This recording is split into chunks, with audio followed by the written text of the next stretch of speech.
Good morning, members of the media and to the viewing and listening public. Thank you for joining us this morning for our weekly press briefing here at the Office of the Leader of the Opposition.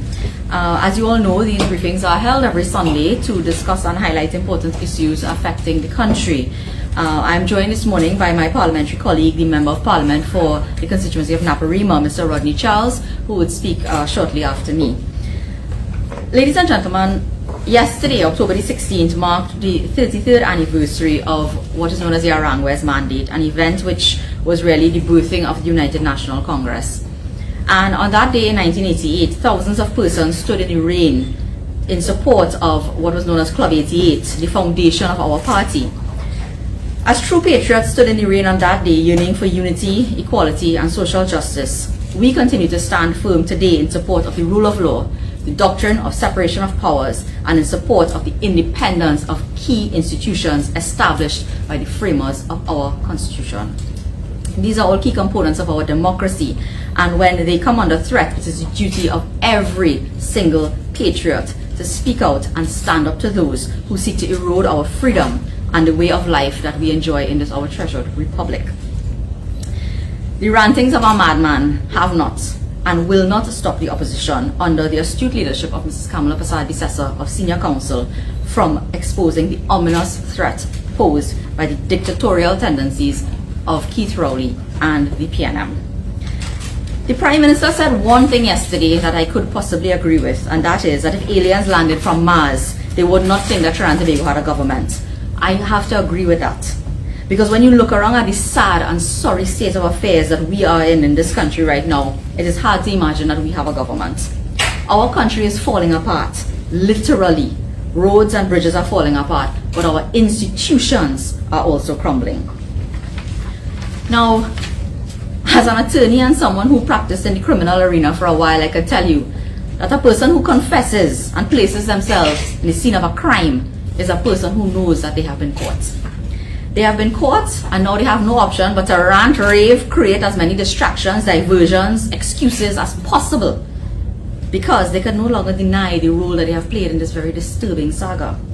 The Prime Minister admitted that for a year, a whole year, he has been engaging with, interfacing with, having communication with the Police Service Commission, or perhaps only the chairman of the Police Service Commission, and I'll come to that in a short while. But he has been talking to them or to this person about the Commissioner of Police, the then Commissioner. He has admitted to writing to the Police Service Commission to say that he lost confidence in the Commissioner of Police. Based on what? He could only say based on his judgment. So Rowley is now the person who will pass judgment on a person and deliver unto those who have authority over the person whatever information he sees fit, and he does not think it is necessary to explain himself to the public any further than that. Last year around this time, I know then Commissioner Griffith had stood up to the Prime Minister, and very rightly so in my view, to tell him that his interpretation of police powers under the public health regulations was wrong, and that the TTPS could not enter into private property and so on, and we all remember that. And you will recall that Mr. Griffith was summoned to a meeting, and thereafter he had to apologize and so on. Now, interestingly, after that, the government sort of backpedaled, and then they ended up declaring a state of emergency, which is what Mr. Griffith said they had to do if they wanted to give police those types of powers. So in a way, they admitted he was right, but they did not say that he was right. And I don't know if it is that in highlighting this flaw in the logic and the reasoning, and the lack of logic and reasoning and legal acumen on behalf of the Prime Minister and his legal advisor, the Attorney General, is what put Gary Griffith into, a bit of a pickle sometime last year and caused this letter to be written. I shudder to think that a Prime Minister would be so petty, but it appears that if Rowley said jump and you don't ask how high, he will lose confidence in you and he will attack you. As we have heard him yesterday, he attacks everyone and everything that is not pro-PNM and pro-Keith Rowley. So he realized then perhaps that he could not get the Commissioner of Police to simply follow his dictates and his commands, and that did not sit well with him. So he embarked on what appears now to be a campaign against the Commissioner of Police. So he started to interface with the Police Service Commission. 1 whole year this has been taking place. He astonishingly says that there is an element of interaction built into the independence of our institutions. Well, Mr. Prime Minister, I want to tell you that is hogwash. That is hogwash if you believe that what you have done is some sort of interaction that is built into the independence of our institutions. This is how you are justifying an attempt to influence the Police Service Commission in the exercise of their functions under the Constitution. You go on to say, and that he doesn't have to pass through the president to get to the commission or anything like that. He could do it himself. He is so bold-faced that he is boasting that he can and will and already has utilized his office to feed information to what ought to be an independent service commission. He went on to say that recently he received information which came to him and the National Security Council, and he sent the minutes of a meeting of the National Security Council on to the Police Service Commission as well. Now, I have to ask today, is this the report of the Mongoose Gang of Two? Because it was raised in the Senate when Mr. Griffith was told by the Minister of National Security not to return to work after his vacation leave. And the Minister of National Security admitted that two people who currently hold no office, who have no legal authority as investigators, they do not work for the Police Complaints Authority, they do not work for the Professional Standards Bureau, they do not work for anyone as far as I'm aware, they are both retired. They were sent on a fact-finding exercise. Those are the words of Fitzgerald Hines, Minister of National Security. He said they went into the field, they interviewed who they had to interview, they spoke to persons on this fact-finding exercise purely to advise the National Security Council. But now we are hearing that the minutes of a National Security Council meeting found its way to the Police Service Commission through the Prime Minister. So the fact-finding exercise may have actually resulted in information collected in a most unusual and perhaps even illegal manner being sent to what ought to be the Independent Service Commission, who were engaged in the process of recruiting and selecting a Commissioner of Police, because of course the contract of Mr. Griffith had come to an end. He was being interviewed for a position, and minutes of a meeting where information came to the National Security Council from these two retired people that they pick up and send to investigate found its way to the Service Commission through the Prime Minister. And what is so shocking and disturbing and unsettling about this is that we don't even know if the whole commission was made aware of these feelings and sentiments and loss of confidence and this information that the Prime Minister obtained through his two appointed fact finders, or whether it was only shared with Ms. Blissy Prasad, the former PNM board member who was placed on the Police Service Commission as its chairman. I want to remind the population, the media, and everyone, it is there on the Hansard, go and look at it yourself, that the opposition raised concerns about the independence of Ms. Prasad when her nomination was placed before the House. We asked, how could a person could be given what is known and accepted as a political appointment on a state board, at the same time be appointed to an independent service commission? Ms. Blissy Prasad was serving as a board member of the, I think it was the Chagramas Development Authority at the time. She was holding a political appointment to a state board, and they put her as to head and what is or should be an independent service commission. Well, the country is now witnessing the aftermath of that very poor decision. Rowley's admissions yesterday, ladies and gentlemen and brothers and sisters of this country, raise even more questions and make it even more critical for key office holders to account to the population for their action or lack thereof. And let me start firstly, most respectfully, with the President, Ms. Paula May Weeks. The President, now more than ever, must account to the people. Silence is simply not an option. By remaining silent on critical issues, the President is bringing the office that she holds into disrepute by appearing to be partisan. I am not making an allegation that she is, but you know, in the law we always say justice must not only be done but must seem to be done.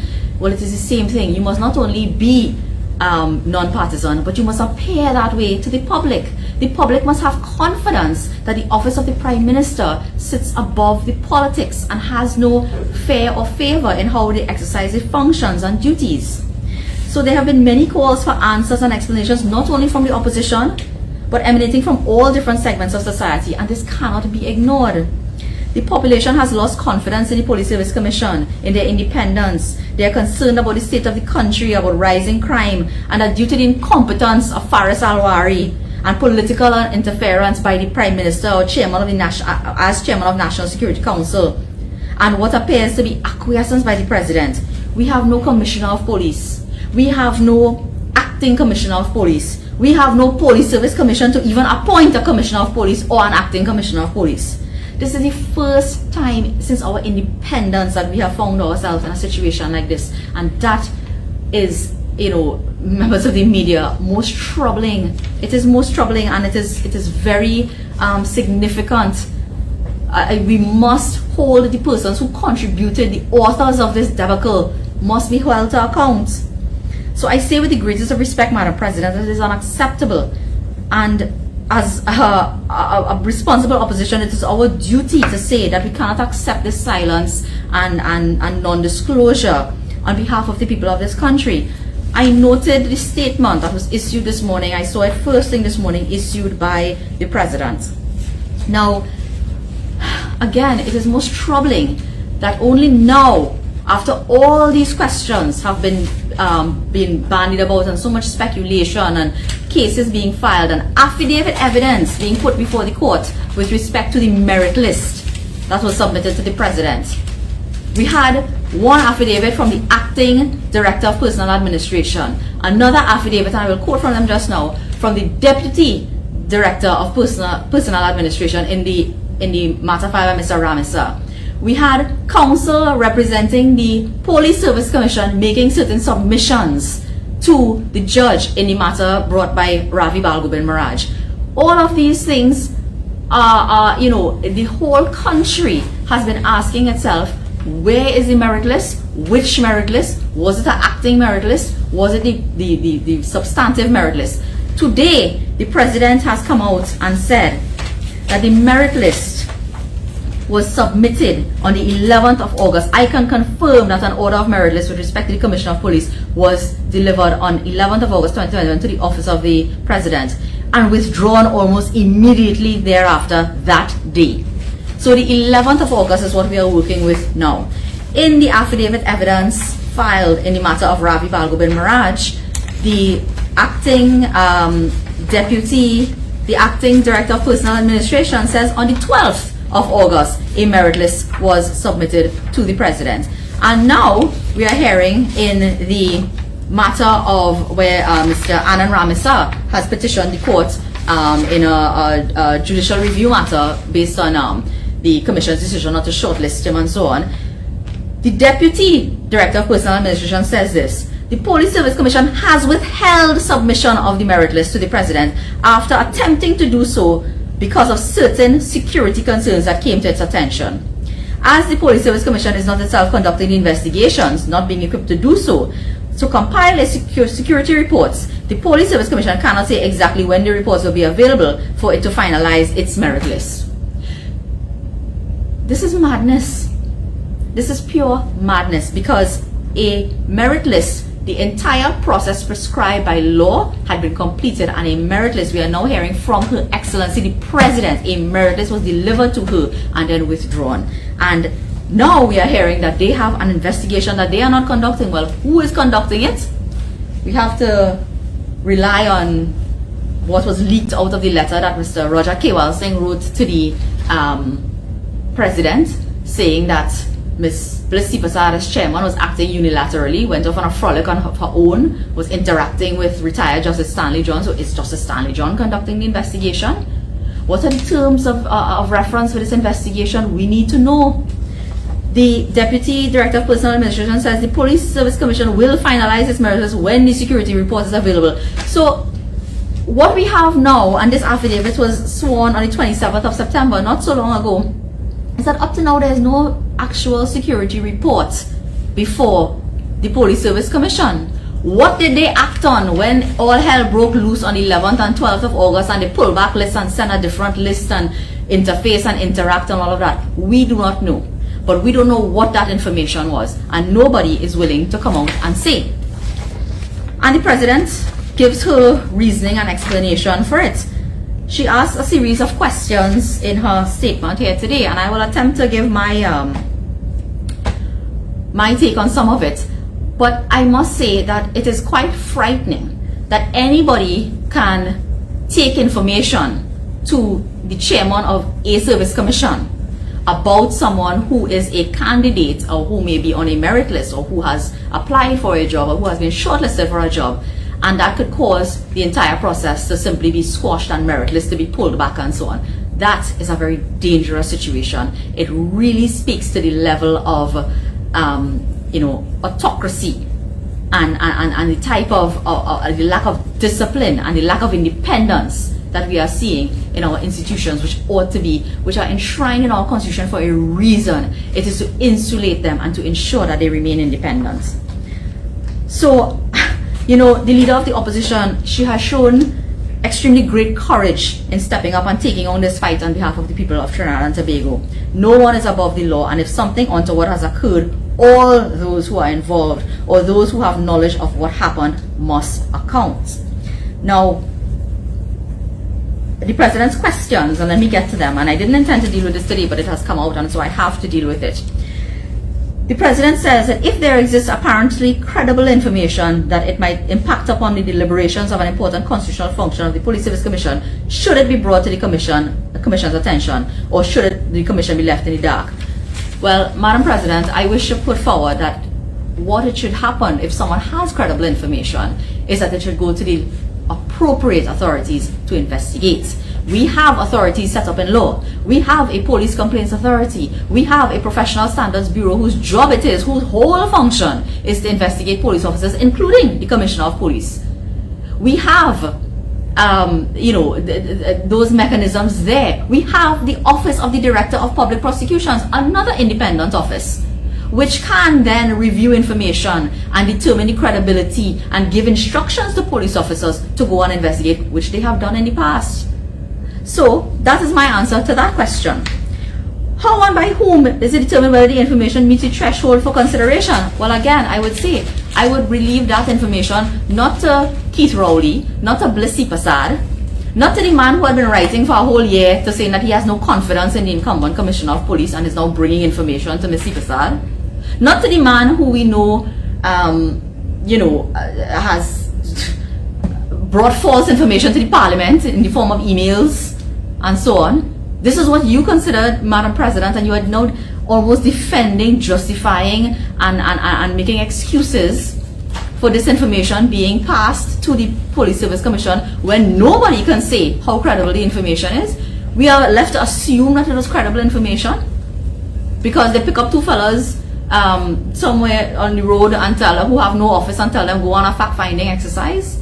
This is the information that we must be satisfied is supposedly credible and went to the Service Commission. The President goes on to ask about, what is the mechanism for it to be brought to the attention of the Commission, and says, that when you have public dissemination in the Parliament and so on, well, that can tarnish your reputation. Well, do you think it is preferable for somebody to go and shoo-shoo and whisper, or as one of my colleagues likes to say, to go pusur with Miss Blissy Prasad and tell her certain things, or tell the Commission certain things and give them information that is not verified, and scrap the whole recruitment and selection process prescribed by law? Do you think that is more is better than going to the Parliament? And I have to say no, because if you go back to the 2006 amendments passed by the Manning administration to the Constitution, it was a suite of legislation that was brought. The Police Complaints Authority was set up. The Constitution was amended. The Police Service Act was amended. New Police Service regulations came in shortly thereafter. They abolished what was known as the power of veto that the Prime Minister enjoyed over the appointment of the Police Commissioner. And the reason for doing so is because the notification would have to come to the Parliament, and the Parliament is where you have the opportunity to debate and to raise these concerns, the same concerns that the Prime Minister was writing about, the same concerns that as head of National Security Council he passed on to whoever he passed it on to, wherever and whenever he did, whoever collected the fact-finding, whoever went on the fact-finding mission for him. All of that could have been aired in the Parliament. That is the place for it to be done. That power of veto, the Prime Minister essentially, what he did here by writing to the chairman of the Police Service Commission and by passing this information on to them surreptitiously and secretly, basically gave back himself the power of veto. He essentially tried to exercise a power of veto by whispering the information that he had to the chairman of the Police Service Commission. And you know what is so dangerous and why the power of veto was removed in this situation? Because the power of veto allows the Prime Minister to just say, no, I don't want that person. It still exists in relation to certain officers, or I think all of the most senior officers in the public service. But for a commissioner of police, it was felt that that was too much power to give to a politician over someone who is in charge of all the criminal investigations in the country.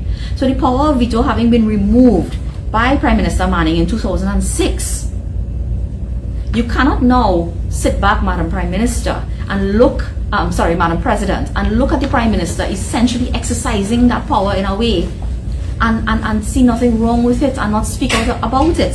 So, Madam President, you have still said that you do not think that it will serve any purpose to identify who is the person, but the person has identified themselves. And, you know, the President has gone to great pains in her statement to emphasize that she has not, and her office has not participated or allowed or encouraged and attempted any improper interference and so on. But if you know the person who may have done so, it is your duty to identify them, and it is your duty to speak out and to stand up to that level of interference. Madam President, you are a distinguished legal mind. You must know that it is simply not an option for someone to feed information to a service commission regarding a matter of such grave importance, and for the Police Service Commission to not follow through with a proper procedure. Why, and I will get to it now, why were the actions of the Police Service Commission not more transparent when they did receive complaints and so on? So this brings me to the other character in this saga who, by virtue of her resignation, seems to think that all is forgotten. And I want to say that Ms. Bilisi Prasad cannot and will not be allowed to simply slip out of this melee without being held accountable for her very questionable conduct. The Police Service Commission chairman must say whether she shared the information that the Prime Minister sent to her with the other members of the Commission. Because Roger Kewalsing, and I referred to it before, he wrote a letter to the President when he tendered his resignation, and he seems to suggest that other members of the Commission were left entirely in the dark when it comes to certain aspects of this whole saga that was playing out, including some of the communication that Ms. Prasad had with retired Justice Stanley John. So, was it to discuss the information that she had received from the Prime Minister? It appears that she also unilaterally made the decision to suspend Mr. Griffith from his acting appointment, and that she refused to withdraw that suspension. Now, I think that Mr. Kewalsing also alluded to the fact that, and I saw some information that was made public, where all of the other commissioners wanted to get independent legal advice, and this wasn't done, and it appears that Ms. Prasad was acting without the benefit of that advice. So this raises very serious questions about who was really advising and instructing her, because I don't think that she could just be so callous and be so bold as to just take it upon herself, ignore all of the other commissioners, and just carry on this frolic of her own, unless someone perhaps influenced her and told her that she should do it. And if that is not the case, well, she should come out and say so. And if she was influenced, then she should also come out and say so. Because, you see, she embarked on a process now of interviewing candidates, having had a complaint from the Prime Minister about Mr. Gary Griffith. Did this bias her mind against Mr. Griffith? Did she allow Mr. Griffith to respond to the complaints that came to her a whole year ago from the Prime Minister? If the allegations or information in the minutes from the National Security Council and the complaint from the Prime Minister were not put to Mr. Griffith, but were in the mind of either Ms. Prasad or any other member of the panel of persons who were screening and interviewing applicants for the position of Commissioner of Police, and they acted on them, they formed any opinion without giving him the opportunity to be heard, then at a minimum, they have breached the principles of natural justice. As I said before, the two conflicting affidavits suggest that information was coming fast and furious towards the middle of August, when the process was already completed. So, you know, it perhaps made a little more sense to say that after they completed the process, there was new information that they had to hold back and probably look at. But now we are hearing that it's a whole year now. It is a whole year that minutes from meetings and letters of complaints about loss of confidence and so on were coming to them. What did you do, Ms. Prasad? What did you do when you received these complaints? Did you act upon them? Did you share them with the other commissioners? Did you put them to Mr. Griffith? Did he know about them? Was he able to respond to them? You must come out and say so. And I say again, as the person who appointed the Police Service Commission and the person who at the end of the day must ensure that independent institutions like the Police Service Commission do not simply lose the trust and confidence of the public, I would ask the President to require the members of the Service Commission to answer those questions. Now, in our final, as I wind up here today, I think we have put a lot of information out there, but I have to touch on my learned friend, the Attorney General, the loser who claims victory after every major defeat. I think that Mr. Alwari has lost his, or he has missed his calling in life. He has absolutely no legal acumen, as we have seen. He continues to give bad advice to the Cabinet and the Prime Minister, costing the state thousands of dollars in legal fees. But he certainly would have had an excellent career as a spin doctor. Because before all of the legal interpretations, before all the legal opinions, which again cost the taxpayers money, Mr. Alwari, Attorney General Alwari, boldly proclaimed when the concern had been raised, this is before any litigation was filed and so on, about the interpretation of his very poorly drafted paragraph 4 in the 2021 selection process order. He said that he can quite respectfully disagree with Mr. Prasad. Mr. Prasad is the person who raised it. He said after the Commission writes to the President, it appoints an acting COP under the Constitution. Section 123 is abundantly clear. Well, apparently it wasn't abundantly clear enough to you, because you got it wrong. It says the PSC has the authority to appoint someone to act or hold office. So I respectfully don't think there's any complication or error on the part of the Police Service Commission. Having had the benefit of the process of drafting it, amending it, updating it into law, I am quite clear in my mind that the process has been carried out correctly. Well, Mr. Attorney General, it is only in your mind that it seemed to be clear, but it was not clear in anybody else's mind, including apparently now the President. So the President had concerns. You came out and gave bad advice to the whole country. You are the legal advisor to the state and you gave bad advice to the whole country as the guardian of the public interest, the titular head of the bar. You could not even read Section 123 of the Constitution properly. So then you were only forced to concede the claim after someone leaked the opinion of retired Justice Nelson. And again, I heard that the Prime Minister saying yesterday, well, they had so many different legal opinions, so they got the opinion of a learned senior counsel. Mr. Prime Minister, the fact that if one paragraph in a piece of subsidiary legislation could generate so many different interpretations is all the evidence you need that Faris Alwari is incompetent and that he has put forward a badly drafted law, not for the first time. In respect of this same Police Service Commission selection order, it is the second time that litigation has had to be launched. It is the second time that the court has found the order to be badly drafted. It is the second time that Faris Alwari's incompetence and his desire to somehow meddle in this process of appointing a police commissioner, whether it is substantive or acting, it will cost the taxpayers of this country money. Now, Mr. Prime Minister, you said yesterday that the first person who pointed out the flaw in Alwari's order to you and the unconstitutional appointment to the Office of Acting Commissioner of Police was the President. Why didn't you act immediately? Why didn't you instruct your Attorney General to file an interpretation claim? You know that could be done. It was done, in fact, by the Attorney General in relation to the matter involving the former Chief Magistrate. Why didn't the President act immediately? Again, Madam President, and I'm happy that you said it here today, that you are not a rubber stamp, because I wrote it last night. You are not a rubber stamp. You appointed the Police Service Commission, and if you have the view that the Constitution mandated that the notification be sent to the Parliament, no one, not the Prime Minister, not Blissy Prasad, nobody else should have been able to convince you otherwise, and you ought to have acted, Madam President. Ms. Blissy Prasad and the President basically ignored Section 123 of the Constitution and followed Alwari's bad law. So, when Alwari went into hiding after the leak of that opinion, and he emerged only to try to save face now and say, well, the same applies to the 2009 order, also drafted under a PNM government. I don't care how he tries to spin this. These are two PNM governments that put two bad orders in place. And yes, it's existed for many years. Nobody picked it up, but nobody raised it. During the tenure of the People's Partnership government, A.J. Alwari, you were a senator. You were sitting there. Why didn't you raise it with all your legal acumen and constitutional law experience? And that's sarcasm, in case you're wondering. So you seem to think that because the 2009 order is bad, that it makes your 2021 order less bad? Well, it does not. Mr. Alwari, A.J. Alwari, I want to say, you know, what has happened in this scenario when the concern was raised in the public domain by Mr. Prasad is really the personification of the disaster that occurs when ignorance collides with arrogance. because you do not know what you are doing, but you also do not know that you do not know what you are doing. And that is very dangerous to the country and to the legal affairs of the state being managed by someone who is not only unaware, but isn't even willing to stop and pause and take a look at what is happening. Now, you asked the court to widen the scope of the case, and it turns out now that every acting appointment made since 2009 is bad for both Commissioner of Police and Deputy Commissioner of Police.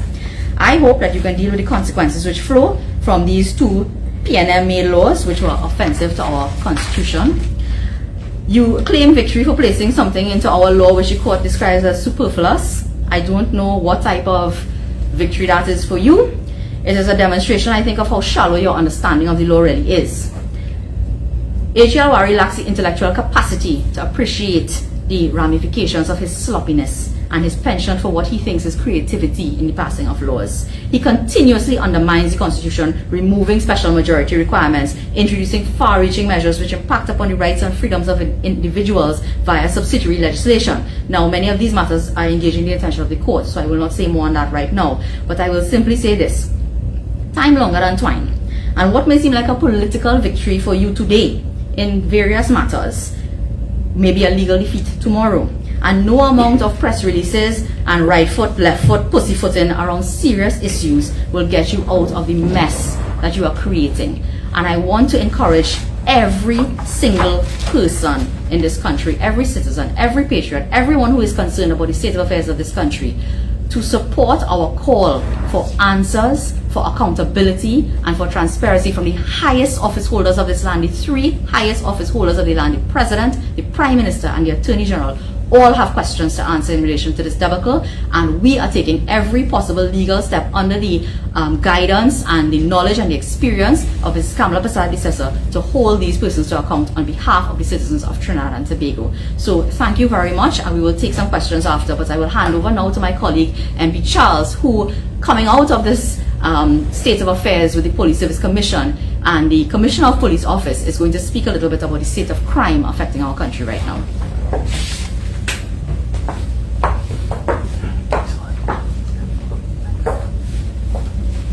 Thank you, Senator, my colleague, Senator Jayanti, Lutchmedial. That level of erudition, enlightenment, clarification as to what is the challenge it faces all of Trinidad and Tobago at this time. Brothers and sisters, Trinidad and Tobago has the misfortune of having a badgeon Prime Minister hell-bent on destroying our independent institutions and who majors, unfortunately, in commerce and bacchanal. Yesterday I listened intently to Prime Minister Keith Christopher Rowley, once again demonstrating why he is the worst disaster ever to befall our country. Yesterday we saw hate. We saw acrimony. We saw bitterness. We saw animosity. We saw anger. We saw a Prime Minister lacking both class and brought-up-see. We saw a wajank, a hooligan. We saw a madman completely out of control. His dismissal of legal opinions on questions aimed at safeguarding our democracy as hogwash is frightening.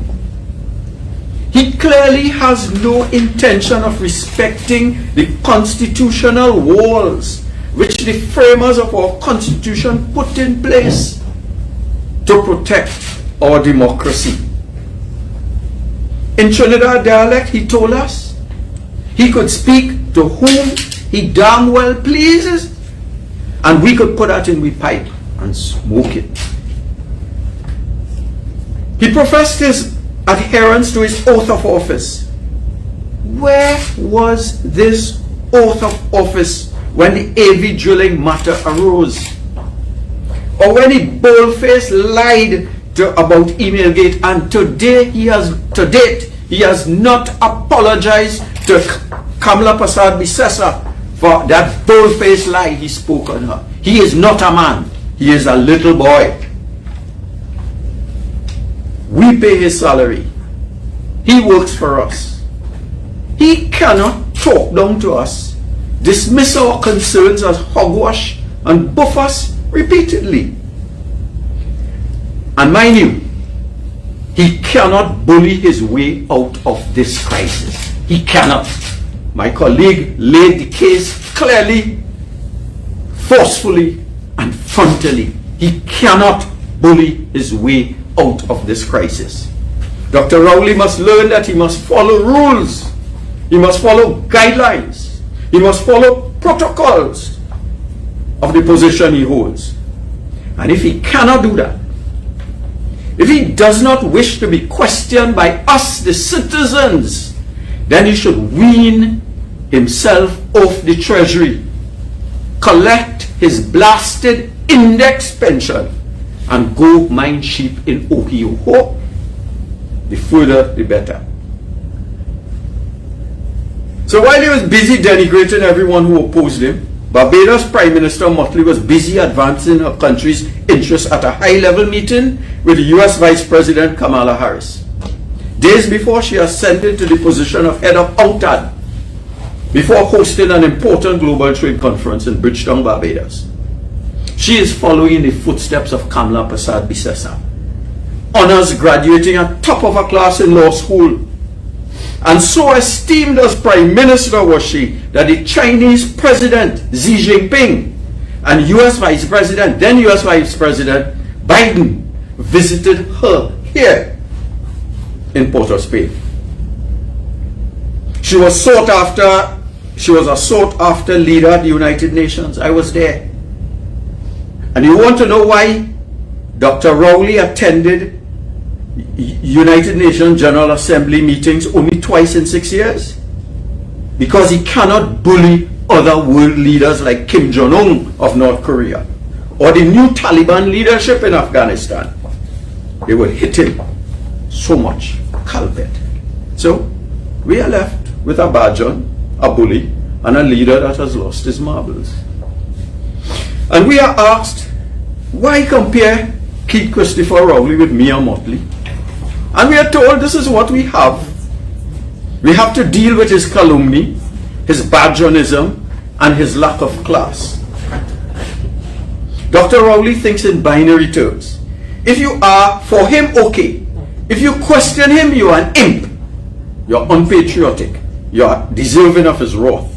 And as if anyone cares. Yesterday, Dr. Rowley attempted to bully the media. He chastised various senior counsels. He cussed opposition members. He berated media commentators. And he asked, what did Her Excellency do to warrant the motion against her? And the answer, sir, as was clearly articulated by my colleague, is what she did not do. If indeed she received various lists from the Police Service Commission. And Prime Minister, bully that you are, or bully that the Prime Minister is, he more or less advised us that he controlled the PNM. He was on Her Excellency's side yesterday, and regardless of the facts, he would use his majority to stymie the motion. And to hell with democracy. But Prime Minister, you cannot bully your way out of this crisis. You may get away in Parliament, but not in the court of public opinion and in the court of right-thinking citizens of Trinidad and Tobago. So what we saw yesterday, we could ask how disgraceful it was, how utterly deplorable, how shameful, how despicable, how contemptible.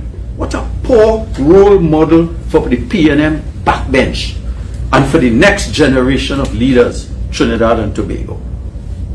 We have to question, is Dr. Rowley losing it due to his COVID diagnosis earlier this year?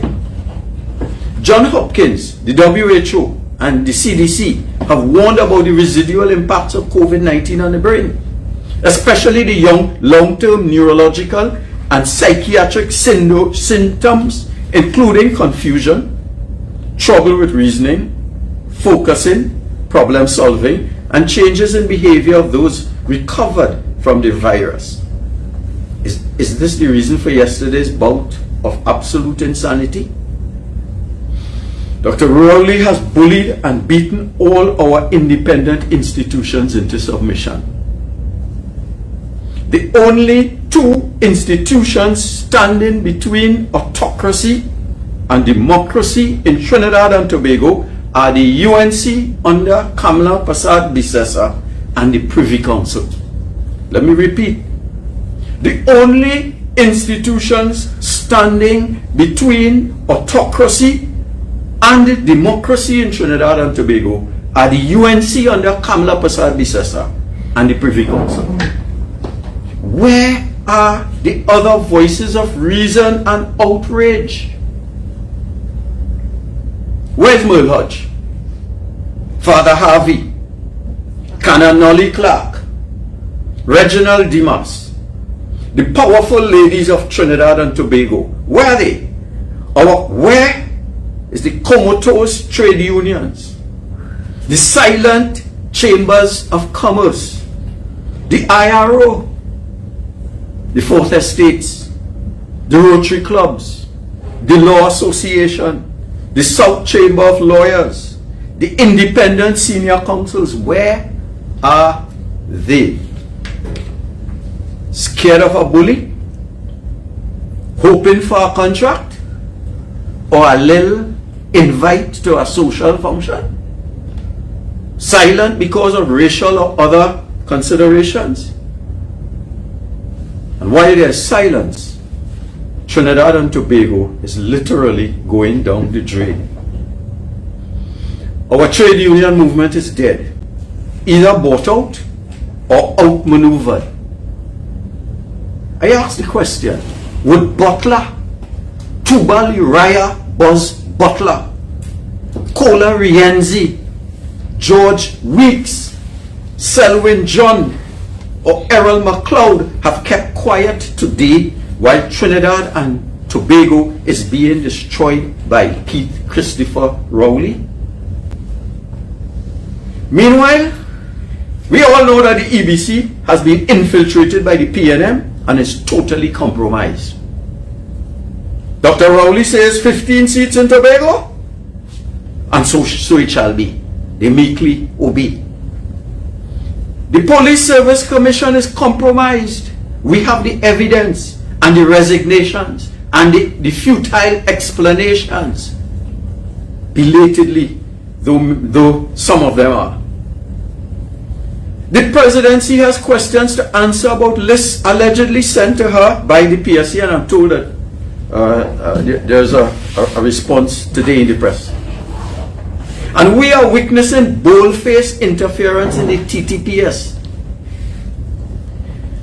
A Trinidad and Tobago Prime Minister cannot investigate a commissioner of police.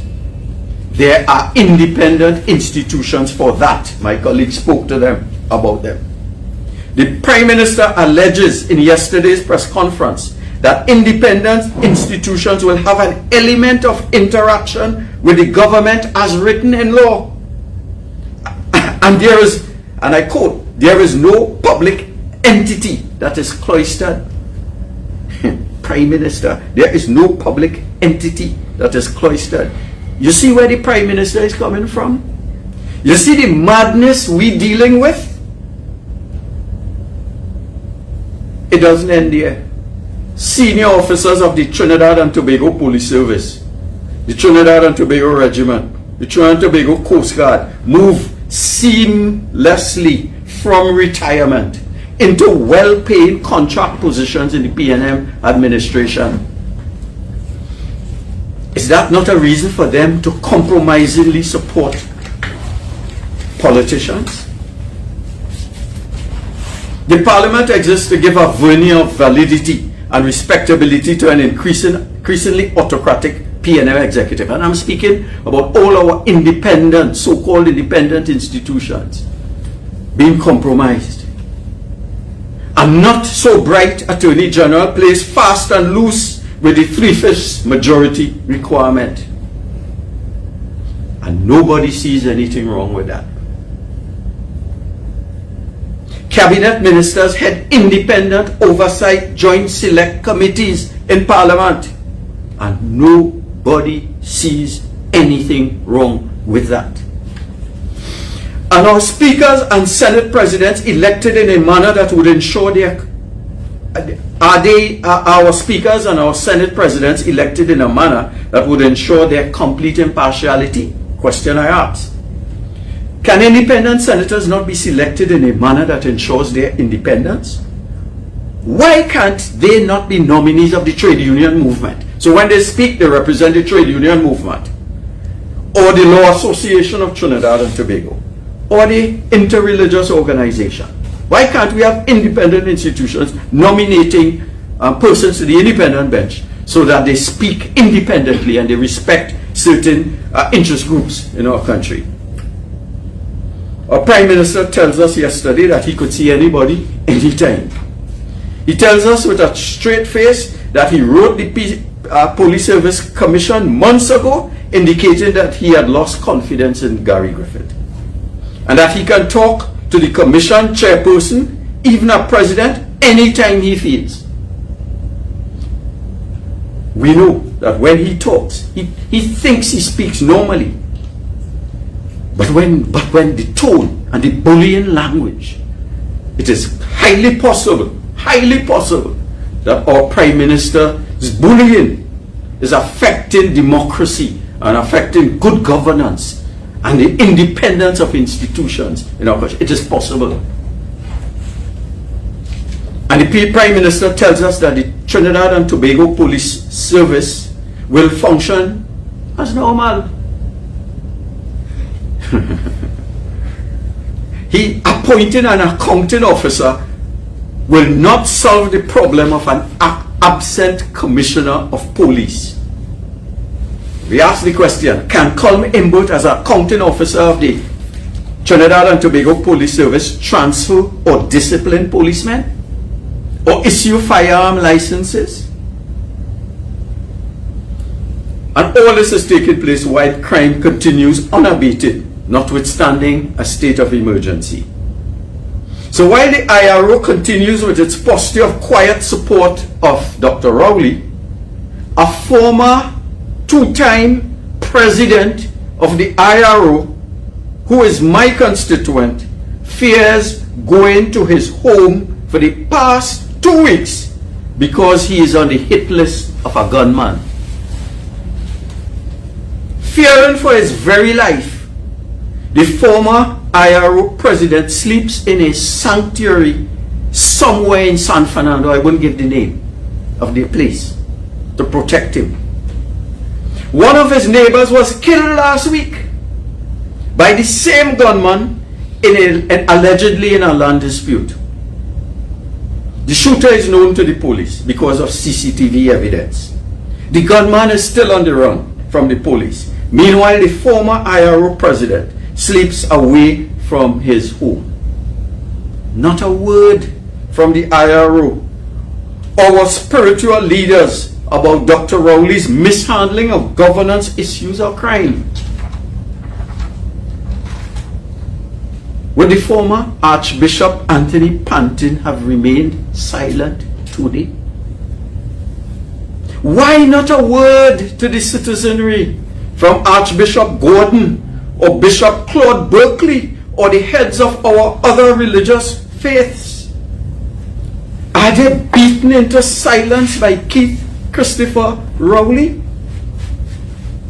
Do they not have a spiritual mission to speak truth to power and be a voice crying in the wilderness? Meanwhile, despite a state of emergency, crime continues unabated. We have 318 murders according to the Express, despite a 10 p.m. to 5 a.m. curfew and significant restrictions on our freedom of movement. We witnessed 7 murders in 24 hours a few days ago. A garbage collector shot dead in Port of Spain. Now, garbage collectors have to be escorted by police while their jobs, while doing their jobs. because of warring gangs, Port of Spain. We've reached a stage now where we are now fighting over garbage. And while all of this is going on, the vaunted anti-gang legislation is still awaiting proclamation. So where are we? The UNC is calling on all independent institutions to rise up legally and let your voices be heard. Let us insist that the questions be answered. We are too silent as a people. Hiding behind a Facebook profile will not cut it. Speaking in soothing language to citizens who are daily losing hope will not suffice.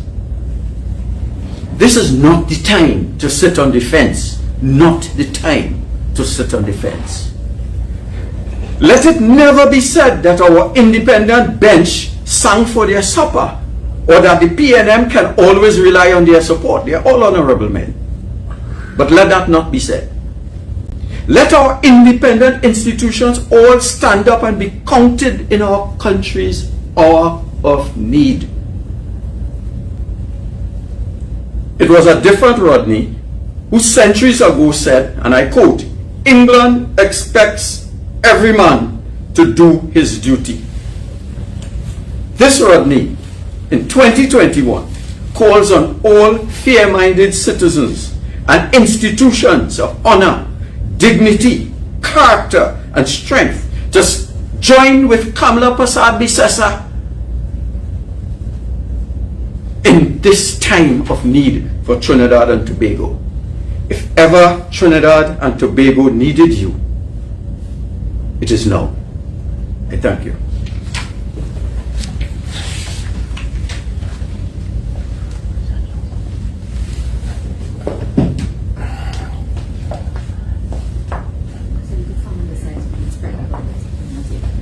Okay, we take questions. Any questions particularly? Just identify who so we could start. Hi, Ms. Lutchmedial. Sure. First question is to you. In the President's statement today, she said, "In this information age, with its demands that all be laid bare on the public stage, the nature and function of a non-executive head of state is perhaps an anomaly, in which exists a tension between the insatiable public desire to know and the very real need on occasion for confidentiality.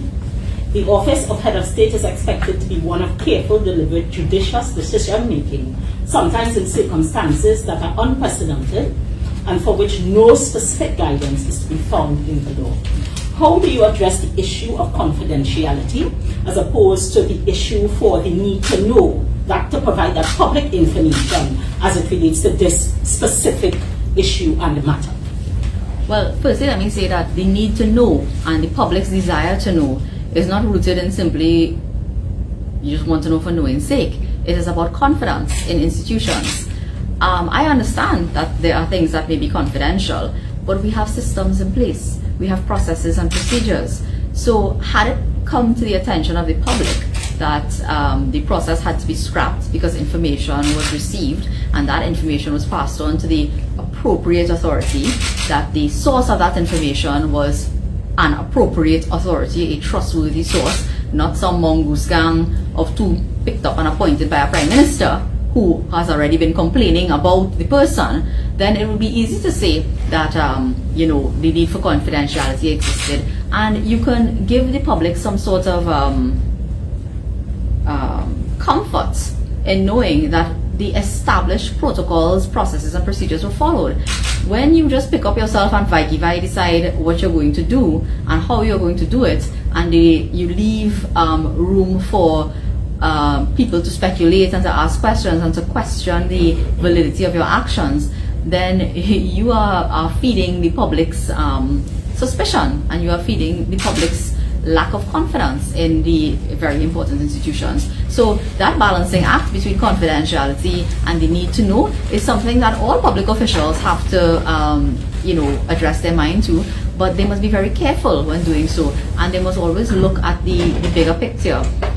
In this situation, The opposition certainly thinks that the Prime Minister was left unchecked in the manner in which he was conducting himself, both unchecked by the President and, it appears, well, Ms. Sipasad, and that everyone was simply, marching to the beat of the Rowley drum, and that cannot be acceptable to the citizens of Trinidad and Tobago. And executive or non-executive president, at the end of the day, as any person who holds office, public office, you must act in the best interest of the people. And I say again with the greatest of respect that I do not believe that the what we've heard so far, and even with the president's explanation today of what her actions or lack of action was in this situation, that she acted in the best interest of the public in this situation. Okay. And Ms. Lutchmedial, again in that statement, the president would have stated that in the matter of an acting police commissioner, that she must await the list of nominees submitted by the newly appointed commission. Mm-hmm. And she said, as of now, there are 3 notifications with the clerk of the House of Representatives, 1 ongoing consultation with the Prime Minister and the Leader of the Opposition, mm-hmm. and the Office of the President continues to work assiduously to identify a 5th nominee. The process for appointments to the Police Commission provides 2 opportunities for the Prime Minister and the Leader of the Opposition to express their views on the nominee, first in the consultation process and again in the House of Representatives. Yes. As for this process playing itself out, as the President stated there, this is an opportunity for the Leader of the Opposition as well as the Prime Minister to express their views on the nominees. Mm-hmm. Is the opposition going to do so? And also in terms of, we know that some people have said that this is an opportunity for reformation, for change, for a review of the process of how things will be done. Is that something that the opposition is going to put forward and look at addressing as well? All right, well, you asked me a lot of things there. Firstly, are we going to comment on the nominees? Of course, any person nominated to hold such important office, the opposition leader and the members of the House, because this notification goes to the House, of course, would take every opportunity to express their views. I think the opposition leader has already expressed certain concerns with respect to 1 nominee, and she has done so publicly. She has also expressed concern about the short space of time which she was given in order to consult and to make her thoughts known to the president, I believe. And again, this is very important. We don't want to get it wrong. I think we certainly got it wrong before, and so we don't want to get it wrong again. So it takes time to do your due diligence. I remember I was right here, and I heard the opposition leader say, and I totally and completely endorse what she's saying. Due diligence is very important, and had better due diligence been done in the past, we may not have found ourselves in the situation we are in now. Needless to say, going forward, of course, when the notifications come to the Parliament, I'm sure all members of the House who wish to express their views would take that opportunity. With respect to reformation, you don't just wake up one day because something has gone wrong and try to find a quick fix. I think that's what they try to do with all these orders that they keep passing and amending and all that, and the person charged with doing it has not done a great job at it. So any type of reformation that is required would require deep and extensive consultation. The 2006 suite of legislation and legislative changes that I mentioned, that didn't happen overnight.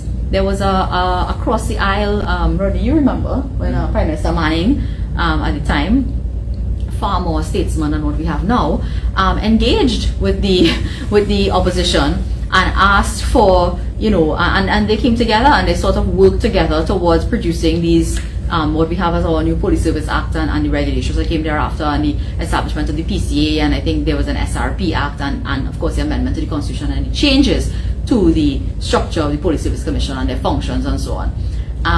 All of that didn't happen overnight. It was a long process, and so any changes that have to be made, of course, I can't express a view. I don't know. There would be need for consultation and so on. And at the end of the day, as a party, we are a very democratic unit. So there would be consultation within the party as well, as how we feel about those things. And of course, if someone were to put that forward, like every other suggestion that comes forward, it will be taken under consideration by the opposition as a responsible opposition representing the views of the people of the country. That's it. Mr. Charles. Yeah. You've mentioned the state of crime in Trinidad and Tobago, and some might say that this is nothing new that we have been seeing as it relates to crime and criminal activity in Trinidad and Tobago. Do you think that this issue is, part of the reason for what we saw recently in terms of that upsurge in crime more so? Do you think that not having a police commissioner has affected? Yeah, I think there are many reasons. One of which is the failed policies of the government, the economic policies. People are hungry, people are in dire need of sustenance, etc. So there's that level of crime.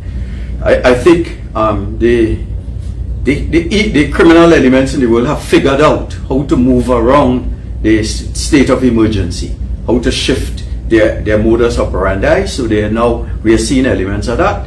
And I think a significant part of it is the collapse of morale in the Trinidad and Tobago police service. You have seen that the Prime Minister wrote a year ago. So that is what we know. There may have been other interventions into the police. For example, if the Prime Minister launched an investigation into the Commissioner of Police, that could not have been done without the knowledge of senior persons in the TTPS. Because questions would have to be asked, investigations, the FUL license, etc. So all these things speak to a situation where the state is unwittingly interfering in independent institutions and causing unnecessary problems. And that could be manifested in the situation today. And you call as well for independent bodies to stand up and to let their voices be heard. So are you saying that these independent bodies have gone voiceless and are not reacting to matters and issues in the country? Well, no, it is manifestly obvious, clear. Let me put it to you. If Kamala Persad-Bissessar were Prime Minister today, they would be marching around with the Parliament non-stop. Father Harvey, I saw pictures of Father Harvey with a mannequin about our political leader. And today I want to tell Trinidad and Tobago that Kamala Persad-Bissessar is a profile in courage. I could not take the licks that lady has taken in for Trinidad and Tobago. Our institutions have gone silent. The Law Association, we hear them from time to time. We have not heard them on this issue. We have not heard the IRO on this issue. The Chambers of Commerce, we have not heard them. So the question we ask, it is for them to search their conscience and realize if they're doing good by Trinidad and Tobago. My view is they're not.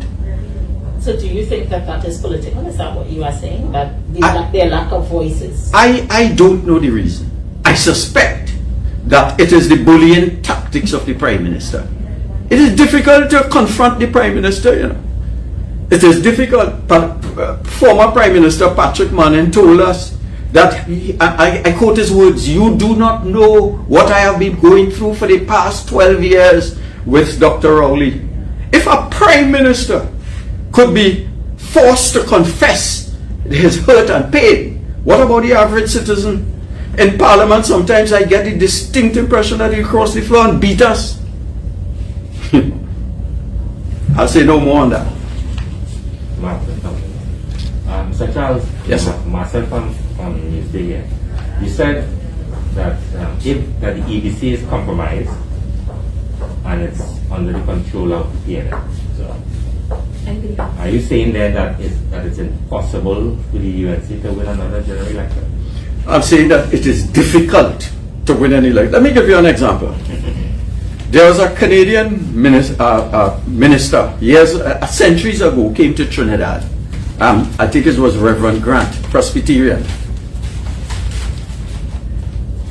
And the question came up about building a church somewhere in Duncan Village, near Palmis. And he said, he wrote to the Canadian authorities saying that we do not wish to build a church here because it is so near to San Fernando. that once the road is repaired, it was not necessary to build a church at that time. So he saw centuries ago that Palmis and Duncan Village is demographically linked to San Fernando West. San Fernando West is upper middle class. Palmis is upper middle class. Why is Palmis in a constituency of agriculturally oriented Oropoch East? Why? It is to make San Fernando West a P&M constituency. If Palmis, Duncan Village, ever became part of San Fernando, to which they are linked, in fact, Palmis is a dormitory city for businessmen in San Fernando West. If they were ever linked, the UNC will win by 4,000 votes. Why? Why? And I asked the question, and I'm left with the view. I'm left with the view that the EBC so arranges its, and I did geography, so I know about spatial arrangements to ensure a P&M victory.